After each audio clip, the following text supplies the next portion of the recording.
Wir haben Veganista 2013 aufgesperrt und angefangen hat alles damit, dass wir einfach nicht mehr ohne veganes Eis leben konnten. Wir sind schon sehr lange vegan, meine Schwester seit 30 Jahren, ich seit ca. 20 Jahren und man hat nichts bekommen außer Zitronensorbet und wir haben gesagt, das gibt's nicht. Ja? Wir brauchen Cookies, Haselnusseis und keiner hat es gemacht, dann haben wir es einfach selber gemacht. Also wir haben angefangen mit 18 Sorten, mittlerweile haben wir über 350 Sorten schon im Sortiment. Das Allerwichtigste sind die besten Zutaten, da gibt es für uns überhaupt keine Kompromisse. Wir pressen jeden Saft selber, zum Beispiel Pink Grapefruit Saft. Dann wird das Eis zusammengemischt, die Trockenmischung mit dem flüssigen Grapefruitsaft. Dann kommt es in die Eismaschine, da wird es rausgelassen. Dann kommt es nochmal in den Schockfroster und dann ist es auch schon fertig.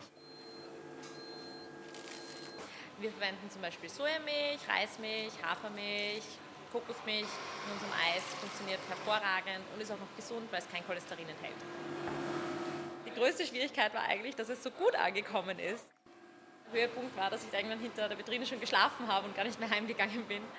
Ja, es war schon eine Herausforderung als Frau, also man darf sich wirklich nicht unterkriegen lassen, aber meine Schwester und ich, wir lieben Herausforderungen, deswegen mit uns muss man weiterhin rechnen.